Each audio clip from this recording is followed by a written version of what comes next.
إن الحمد لله نحمده ونستعينه ونستغفره ونؤمن به ونتوكل عليه ونعوذ بالله من شرور أنفسنا ومن سيئات أعمالنا من يهده الله فلا مضل له ومن يضلل فلا هادي له ونشهد أن لا إله إلا الله ونشهد أن محمدا عبده ورسوله يا أيها الذين آمنوا اتقوا الله حق تقاته ولا تموتن إلا وأنتم مسلمون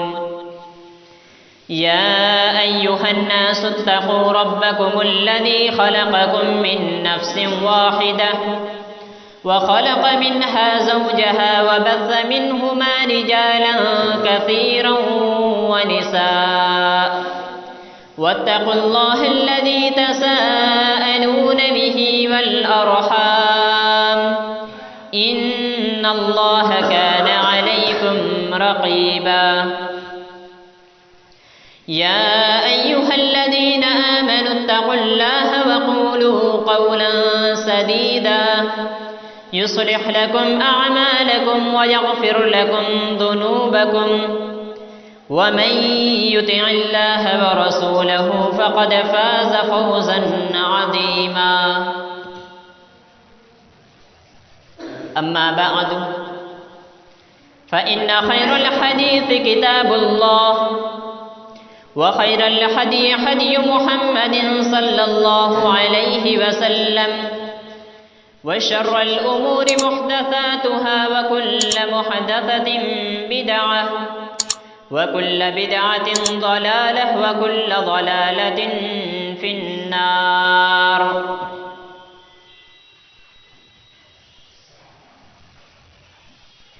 قال الله تبارك وتعالى في القرآن المجيد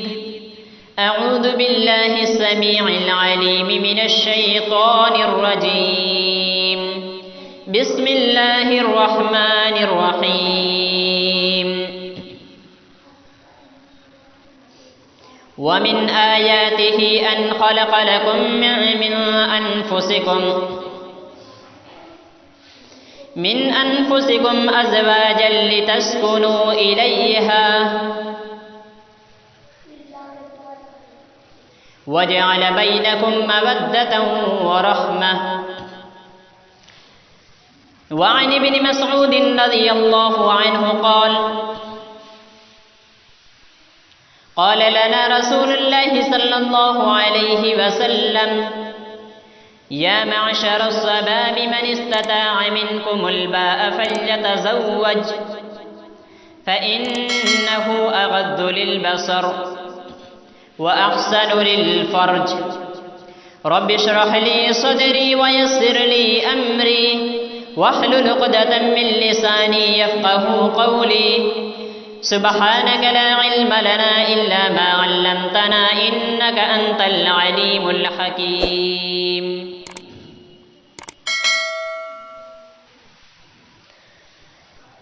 تمام قسم کی تعریفات توصیف اللہ وحدہ لا شریک کے لیے ہے، بعدہ درود و سلام ہو نبی آخر الزمان جناب محمد رسول اللہ صلی اللہ علیہ وسلم پر، جن کے ذریعے سے اللہ تبارک و تعالی نے شریعت اسلامیہ کو مکمل کیا اور نبی کریم صلی اللہ علیہ وسلم کے ذریعے سے ہم تک ہر ایک احکامات کو اللہ تبارک و تعالی نے پہنچایا، اور نبی کریم صلی اللہ علیہ وسلم نے شریعت کے ہر ایک عمل کو، شریعت کی ایک ایک چیز کو ہم تک پوری امانت و دیانت کے ساتھ پہنچا دیا۔ اللہ تبارک و تعالی نے جہاں اپنی عبادت وحدانیت اور دیگر چیزوں کا تذکرہ کیا، دیگر چیزوں کا ہمیں مکلف بنایا، وہیں پر اللہ تبارک و تعالیٰ نے ہماری ضروریات کو دیکھتے ہوئے ہماری دنیا کے اندر ایک بہترین زندگی گزارنے کے لیے، دنیاوی زندگی کے اندر ہمیں سکون حاصل کرنے کے لیے اللہ تبارک و تعالیٰ نے ہماری ضروریات کے اسباب کو بھی مہیا کیا۔ جس جگہ اللہ تبارک و تعالیٰ نے ہمارے لیے غذا کو، ہمارے لیے کھانے پینے کی چیزوں کو فراہم کیا اور ہمارے لیے حلال چیزوں کو مشروع کیا، اسی طریقے سے ہماری جسمانی ضرورت کے لیے، ہماری جسمانی ضرورت کی چیزوں کے لیے جو اللہ تبارک و تعالیٰ نے ہمیں جس چیز کا ہمارے اندر پیدا کیا ہے، اس چیز کو اللہ تعالیٰ نے پورا کرنے کے لیے، اس کے لیے بھی اللہ تعالیٰ نے حلال چیزوں کو مہیا کیا، حلال چیزوں کو پیدا کیا۔ جس طریقے سے اللہ تبارک و تعالیٰ نے قرآن کریم کے اندر ہمیں حلال چیزوں کو اور پاکیزہ چیزوں کو کھانے کا حکم دیا۔ اللہ تعالیٰ قرآن کریم کے اندر ارشاد فرماتا ہے کلوا مما فی الارض حلالا طیبا، تم زمین میں ہر وہ چیز کو کھاؤ جو تمہارے لیے حلال ہے اور جو تمہارے لیے پاکیزہ ہے، جو چیز پاک و صاف ہے اس چیز کو کھاؤ۔ اسی طریقے سے اللہ تبارک و تعالیٰ نے انسانوں کی خواہشات کو پوری کرنے کے لیے، اپنی جسمانی ضروریات کو پوری کرنے کے لیے اللہ تعالیٰ نے حلال رشتے ناطے کو پیدا کیا، حلال رشتے ناطے کو بنایا اور حرام سے ہمیں بچنے کا حکم دیا۔ اللہ تعالیٰ قرآن کریم کے اندر ارشاد فرماتا ہے فَانكِحُوا مَا طَابَ لَكُم مِّنَ النِّسَاءِ، تم میں سے جو عورتیں تمہیں پاکیزہ اور اچھی لگے تم ان سے نکاح کر لو، تم ان سے اپنی ضروریات کو پوری کرو، تمہاری جو ضروریات ہیں، جو خواہشیں ہیں، تم اس کو حلال طریقے سے پورا کرو، تم اس کو حلال طریقے سے پورا کرو۔ اللہ تبارک و تعالیٰ نے جہاں ہمیں غذا کو فراہم کیا، ہمارے لیے حلال رزق کو پیدا کیا، ہمارے لیے پاکیزہ رزق کو ہمارے لیے مہیا کیا، وہیں ہماری جسمانی ضروریات کے لیے، ہماری خواہشات کو پوری کرنے کے لیے اللہ تبارک و تعالیٰ نے حلال رشتے ناطے کو پیدا کیا اور فرمایا فَانكِحُوا مَا طَابَ لَكُم مِّنَ النِّسَاءِ، عورتوں میں سے جو تمہیں پاکیزہ اور اچھی لگے ان سے تم نکاح کر لو، ان سے تم نکاح کے ذریعے اپنا حلال رشتہ قائم کرو، حلال رشتے ناطے کو بناؤ۔ اسی طریقے سے اللہ تبارک و تعالیٰ قرآن کریم کے اندر دوسری جگہ ارشاد فرماتا ہے یا ایھا الناس اتقوا ربکم الذی خلقکم من نفس واحدہ وخلق منها زوجها، اے ایمان والو، یا ایھا الناس اتقوا ربکم، اے لوگو تم اللہ سے ڈرو، یا ایھا الناس اتقوا ربکم الذی خلقکم من نفس واحدہ، اس رب سے ڈرو جس نے تمہیں ایک نفس سے پیدا کیا، نفس واحدہ، وخلق منها زوجها، اور اس کے بعد اس نفس سے اللہ تبارک و تعالیٰ نے جوڑے کو پیدا کیا، اللہ تبارک و تعالیٰ نے تمہاری بیویوں کو پیدا کیا، اللہ تبارک و تعالیٰ نے تمہارے لیے رشتے ناطے کو پیدا کیا۔ میرے بھائیوں، اللہ تبارک و تعالیٰ نے دنیا کے اندر انسانوں کو جوڑے کے طور پر پیدا کیا، ہر ایک کے لیے اللہ تبارک و تعالیٰ نے جوڑا بنایا اور اس کی بیویوں کو بنایا، اور قرآن کریم کے اندر، احادیث کے اندر اس کے بہت سے فائدے اللہ تبارک و تعالیٰ نے اور نبی کریم صلی اللہ علیہ وسلم نے ذکر کیا۔ ایک انسان جب شادی کرتا ہے، ایک انسان جب اپنے رشتے ناطے کو قائم کرتا ہے، ایک نیا رشتہ بناتا ہے، تو اللہ تعالیٰ نے اس کے بہت سے فائدے قرآن کریم کے اندر بیان کیا۔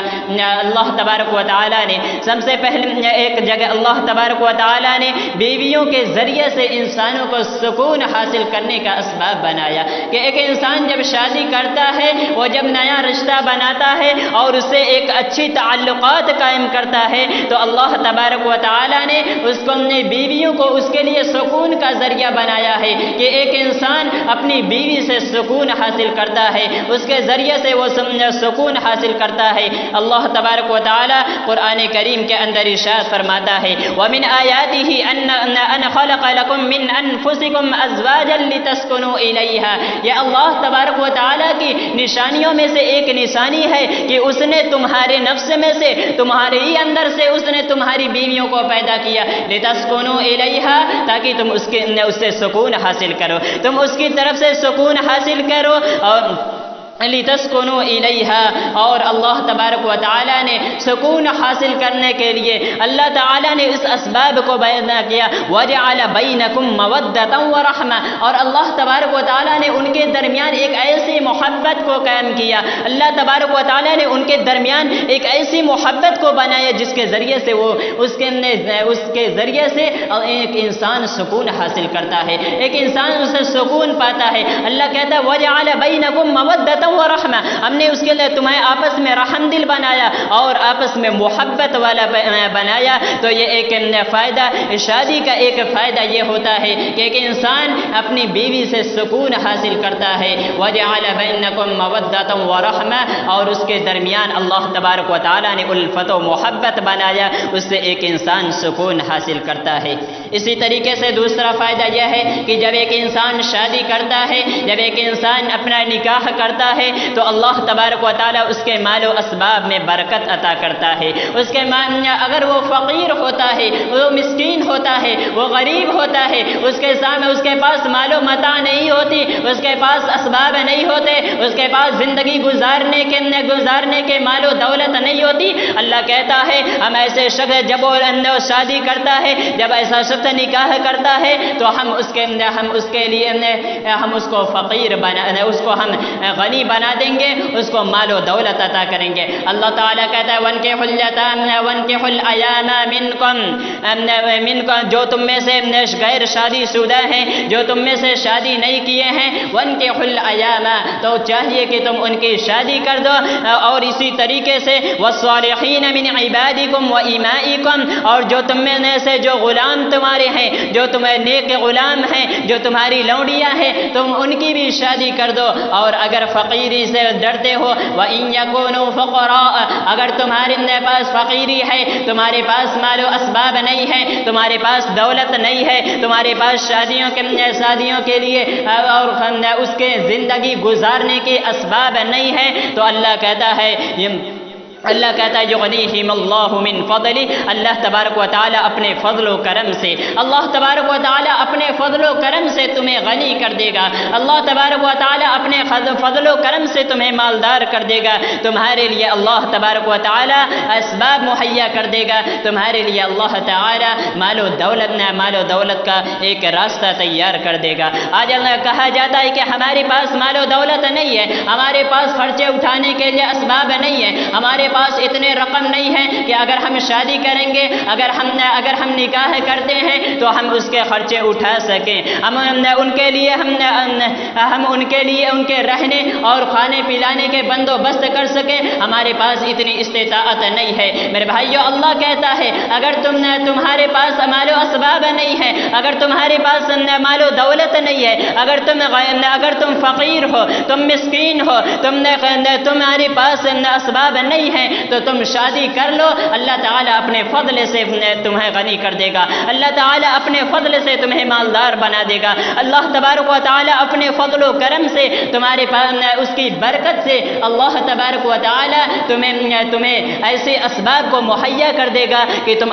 مال و دولت حاصل کر سکو گے، اس کے ذریعے سے اللہ تبارک و تعالیٰ تمہیں غنی کر دے گا، مالدار کر دے گا۔ تو یہ شادی کرنے کے دوسرا فائدہ یہ ہے کہ شادی کرنے کے بعد اللہ تبارک و تعالیٰ اسے رزق ادا کرتا ہے، شادی کی برکت سے اللہ تبارک و تعالیٰ اس کو رزق عطا کرتا ہے، مال و دولت فراہم کرتا ہے۔ تو ہمیں یہ نہیں کہنا چاہیے کہ ہمارے پاس مال و دولت نہیں ہے، ہمارے پاس استطاعت نہیں ہے، ہمارے پاس کھانے پینے کے اتنے اسباب نہیں ہے کہ جس کے ذریعے سے ہم اپنی بیویوں کا خرچہ اٹھا سکیں، نہیں، بلکہ اللہ کہتا ہے اللہ تبارک و تعالیٰ پر بھروسہ کریں، اللہ تبارک و تعالیٰ پر بھروسہ کریں، اور اللہ تبارک و تعالیٰ پر بھروسہ کر کے ہم اس نبی کے سنت کو اور اللہ تبارک و تعالیٰ کے بنائے ہوئے شریعت کو اپنے اندر نافذ کریں، پھر اللہ تبارک و تعالیٰ کا یہ وعدہ ہے یغنیہم اللہ من فضلہ، اللہ تبارک و تعالیٰ اپنے فضل و کرم سے تمہیں غنی کر دے گا۔ اسی طریقے سے ایک انسان جب شادی کرتا ہے، ایک مرد جب نکاح کرتا ہے تو اللہ تعالی نبی کریم صلی اللہ علیہ وسلم فرماتے ہیں، نبی کریم صلی اللہ علیہ وسلم فرماتے ہیں کہ اللہ تبارک اس کے ایمان مکمل ہو جاتا ہے، وہ اپنے ایمان کی تکمیل کو پہنچ جاتا ہے۔ اس کے شادی کرنے کی وجہ سے اللہ تبارک و تعالی اس کے ایمان کو مکمل کر دیتا ہے۔ یہ شادی اس کے لیے نصف ایمان ہے۔ عبداللہ بن عمرو رضی اللہ عنہ روایت کرتے ہیں کہ نبی کریم صلی اللہ علیہ وسلم نے فرمایا اذا تزوج العبد فقد استكمل نصف دینہ، کہ جب ایک بندہ نکاح کرتا ہے، جب ایک بندہ شادی کرتا ہے تو اس کا آدھا دین، وقد استكمل نصف دینہ، تو اس کا آدھا دین مکمل ہو جاتا ہے، اس کا آدھا ایمان مکمل ہو جاتا ہے، اور جو آدھا ایمان بچتا ہے تو اس کے لیے نبی کریم صلی اللہ علیہ وسلم نے فرمایا وہ آدھے دین کے لیے تم اللہ تبارک و تعالیٰ سے ڈرو، اللہ کا تقوی اختیار کرو، اللہ تبارک و تعالیٰ کا تقوی اختیار کرو، تمہارا دین مکمل ہو جائے گا۔ آدھے اپنے اس نکاح کے ذریعے سے، تم شادی کے ذریعے سے تم اپنا آدھا دین مکمل کر لو، اور آدھا دین مکمل کرنے کے لیے، اپنا آدھا ایمان مکمل کرنے کے لیے، نصف ایمان کی تکمیل کے لیے تم اللہ تبارک و تعالیٰ سے ڈرو۔ اس حدیث کے اندر نبی کریم صلی اللہ علیہ وسلم نے شادی کو، نکاح کو ایمان کی کاملیت کا سبب بتایا ہے، ایمان کی کاملیت کا سبب بتایا ہے کہ یہ ایک اسباب ہے، یہ سبب ہے، اور یہ شادی کرنے کا فائدہ یہ ہے کہ ایک انسان جب شادی کرتا ہے تو اس کا نصف دین مکمل ہو جاتا ہے، اس کا ایمان مکمل ہو جاتا ہے، شادی کی وجہ سے اللہ تبارک و تعالی اس کے دین کو مکمل کر دیتا ہے۔ اسی طریقے سے چوتھا سبب یہ ہے کہ دنیا میں بہت سے اللہ تبارک و تعالیٰ نے فائدے کی چیزوں کو پیدا کیا۔ اللہ تبارک و تعالیٰ نے دنیا کو انسان کے فائدے کے لیے بنایا، کہ اللہ نے کہا یہ دنیا انسان کے فائدے کی چیزیں ہیں، وہ دنیا کے اندر جو چاہے اس میں سے فائدہ حاصل کر لے، ورنہ اس کے بعد یہ دنیا فنا ہو جانے والی ہے، یہ دنیا برباد ہو جانے والی ہے۔ اور جو دنیا میں سب سے بہترین چیز ہے، جو دنیا کے سب سے بہترین فائدے کی چیز ہے، وہ نیک بیوی ہے، وہ نیک بیوی ہے۔ ایک انسان جب نیک بیوی حاصل کر لیتا ہے تو گویا کہ وہ دنیا کے سب سے زیادہ فائدے کی چیز حاصل کر لیا۔ عبداللہ بن عمرو رضی اللہ عنہ روایت کرتے ہیں، کہتے ہیں کہ نبی کریم صلی اللہ علیہ وسلم نے فرمایا الدنیا متاع وخیر متاع الدنیا زوجۃ الصالحہ المرأۃ الصالحہ، کہ تمام دنیا، یہ پوری دنیا فائدے کی چیزیں ہیں، انسان اس میں سے جو فائدہ اٹھا لے، جو چاہے فائدہ اٹھا لے۔ وخیر متاع الدنیا المرأۃ الصالحہ، اور دنیا کی سب سے خیر، سب سے بہترین چیز، دنیا کے سب سے بہترین فائدے کی جو چیزیں ہیں، دنیا کے سب سے بہترین جو چیزیں ہیں وہ یہ ہے کہ المرأۃ الصالحہ، نیک بیوی۔ ایک انسان جب نیک بیوی سے، نیک لڑکی سے شادی کر لیتا ہے، نیک بیوی سے حاصل کر لیتا ہے، گویا کہ وہ دنیا کی سب سے خیر کی چیزوں کو حاصل کر لیا، سب سے بہترین چیزوں کو حاصل کر لیا۔ کیونکہ جب ایک انسان شادی کرتا ہے اور اس کی بیوی نیک ہوتی ہے تو اس کے ذریعے سے اس کے دین کے اندر مددگار، وہ اس کے دین میں مددگار ہوتی ہے، اس کے دین کے معاملے میں مدد کرتی ہے، اس کے بہت سی چیزوں میں اس کی مددگار ثابت ہوتی ہے۔ اس لیے یہ دنیا کے سب سے بہترین چیز ہے، یہ دنیا کی سب سے خیر کی چیز ہے کہ اور دنیا میں جو بہت سی چیزوں کو جہاں فائدہ اٹھانے کی چیزیں بنایا گیا، اس میں سب سے بہتر جو بنایا گیا وہ یہ ہے کہ المرأۃ الصالحہ۔ اور نبی کریم صلی اللہ علیہ وسلم نے فرمایا کہ ایک انسان، ایک مرد جب کسی عورت سے شادی کرتا ہے تو وہ 4 چیزوں کی بنا پر شادی کرتا ہے، اس کے حسب و نسب کی وجہ سے، اس کے مال و دولت کی وجہ سے، اس کی خوبصورتی کی وجہ سے، یا اس کے دین کی وجہ سے، لیکن تم دینداری کو فوقیت دینا، تم اس کی دینداری کو فوقیت دینا، کیونکہ یہ دینداری اس کے لیے تمہارے ایمان کی کاملیت کا سبب بنے گا، تمہارے لیے یہ دینداری دین کے معاملے میں مددگار ثابت ہوگی، اس کی دینداری تمہارے لیے خیر کا باعث بنے گی، تمہارے لیے خیر ثابت ہوگی۔ اسی طریقے سے پانچواں سبب یہ ہے کہ یہ شادی کرنا، نکاح کرنا تمام رسولوں کی سنت ہے۔ ہم سے پہلے بھی جو نبی کریم نبی کو بھیجا گیا تھا، ہم سے پہلے جو نبیوں اور رسولوں کو مبعوث کیا گیا تھا، ان کی بھی یہ سنت تھی، تمام نبیوں کی یہ سنت رہی ہے، اور اسی طریقے سے ہمارے نبی کی ایک بہترین سنت ہے، یہ ایک بہترین سنت بنایا گیا ہے۔ اللہ تعالیٰ قرآن کریم کے اندر ارشاد فرماتا ہے وَلَقَدْ أَرْسَلْنَا رُسُلًا مِّن قَبْلِ، ہم نے تمہارے پہلے بہت سے نبیوں اور رسولوں کو مبعوث کیا، تم سے پہلے ہم نے بہت سے نبیوں اور رسولوں کو مبعوث فرمایا۔ وَجَعَلْنَا لَهُمْ أَزْوَاجًا وَذُرِّيَّةً، اور ہم نے ہر ایک کو ہم نے بیویوں والا اور ذریت والا بنایا تھا، ہم نے انہیں بیویاں عطا کی تھی، ہم نے انہیں بیویاں دی تھی اور ان کے اولاد عطا کیا تھا، انہیں اولاد والا اور بیویوں والا بنایا تھا۔ یہ تمام نبیوں کی سنت ہے۔ ایک مرد جب شادی کرتا ہے، ایک انسان جب شادی کرتا ہے تو نبی کریم صلی اللہ علیہ وسلم کے سنت پر عمل ہونے کے ساتھ ساتھ، نبی کریم صلی اللہ علیہ وسلم کی سنت پر عمل کرنے کے ساتھ ساتھ وہ تمام نبیوں کی سنت کو اپنا لیتا ہے، وہ تمام نبیوں کی سنت پر عمل پیرا ہو جاتا ہے۔ اسی طریقے سے نبی کریم صلی اللہ علیہ وسلم نے فرمایا چار چیزیں نبیوں کا طریقہ رہا ہے، چار چیزیں نبیوں کا طریقہ رہا ہے، ان میں سے یہ ہے کہ شرم و حیا کا خیال رکھنا، مسواک کا اہتمام کرنا، اور اسی طریقے سے نکاح کا التزام کرنا، عطر کا استعمال کرنا۔ یہ نکاح کرنا یہ تمام نبیوں کا طریقہ رہا ہے، تمام انبیاء کرام کا طریقہ رہا ہے کہ وہ نکاح کرتے تھے، اور تمام نبیوں کو اللہ تبارک و تعالیٰ نے بیوی اور بچوں والا بنایا تھا۔ اسی طریقے سے نکاح کے ذریعے سے انسان برائیوں سے محفوظ ہوتا ہے۔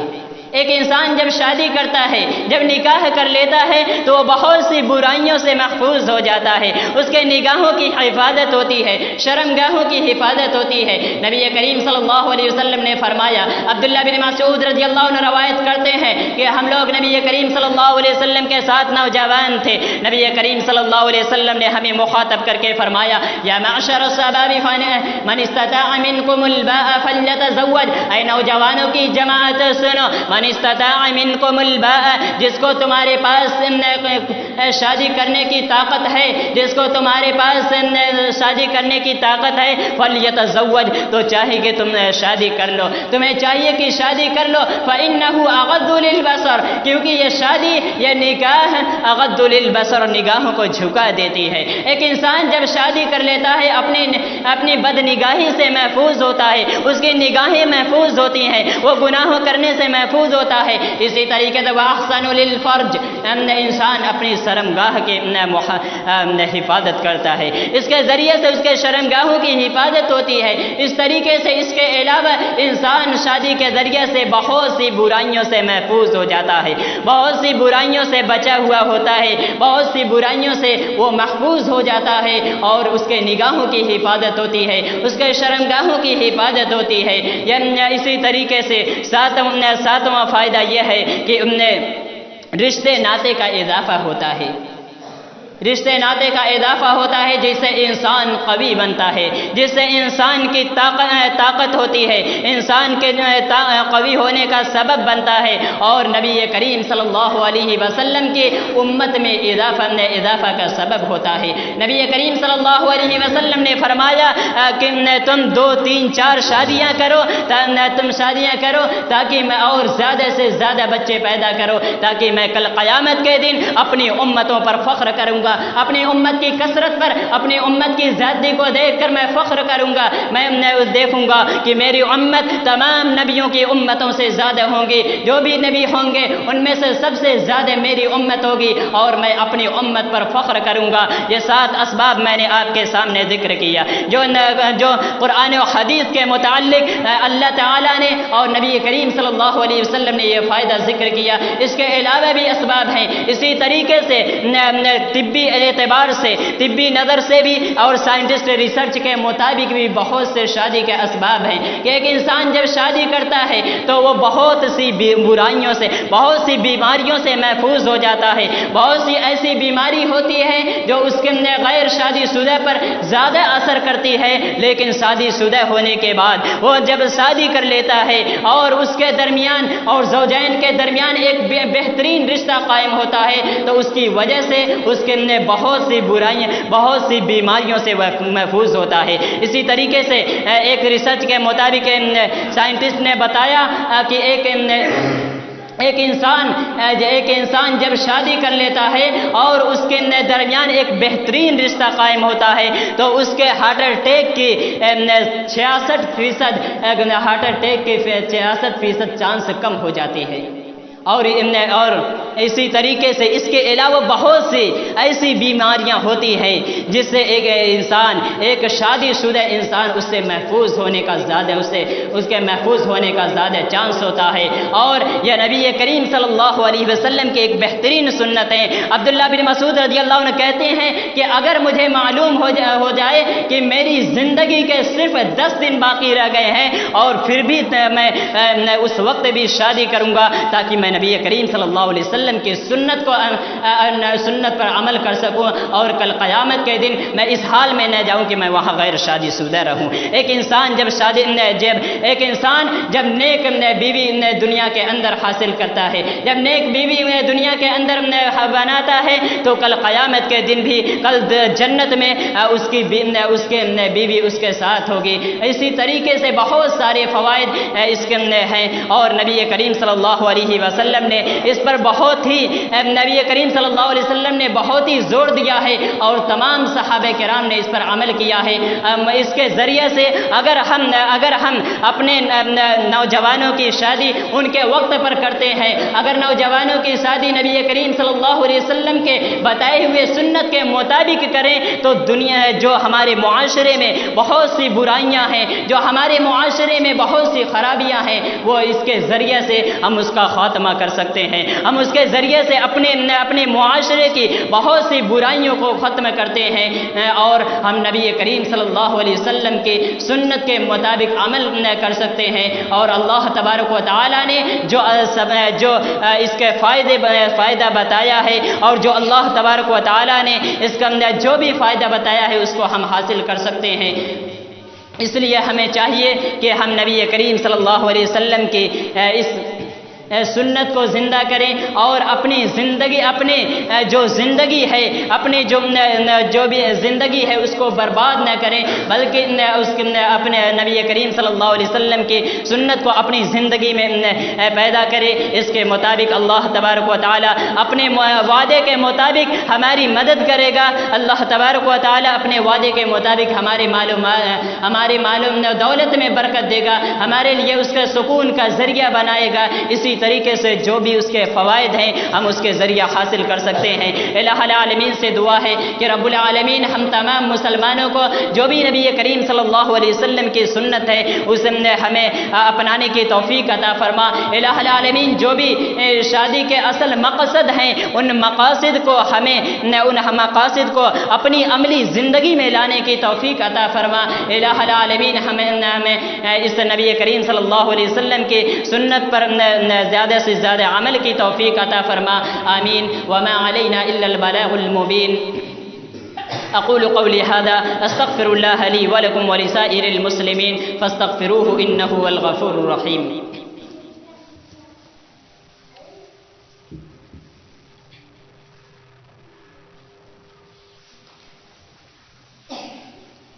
ان الحمد لله نحمده ونستعينه ونستغفره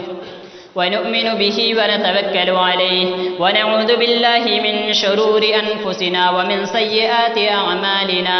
من يهده الله فلا مضل له ومن يضلل فلا هادي له ونشهد أن لا إله إلا الله ونشهد أن محمدا عبده ورسوله يا أيها الذين آمنوا اتقوا الله وقولوا قولا سديدا أما بعد فأعوذ بالله من الشيطان الرجيم إن الله وملائكته يصلون على النبي يا أيها الذين آمنوا صلوا عليه وسلموا تسليما اللهم صل على محمد وعلى آل محمد كما صليت على إبراهيم وعلى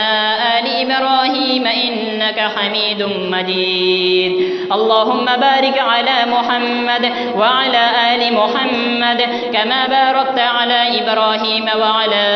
آل إبراهيم إنك حميد مجيد عباد الله رحمكم الله إن الله يأمر بالعدل والإحسان وإيتاء ذي القربى وينهى عن الفحشاء والمنكر والبغي يعظكم لعلكم تذكرون واذكروا الله يشكركم وادعوه يستجب لكم ولذكر الله تعالى عز وأجل وأتم وأكبر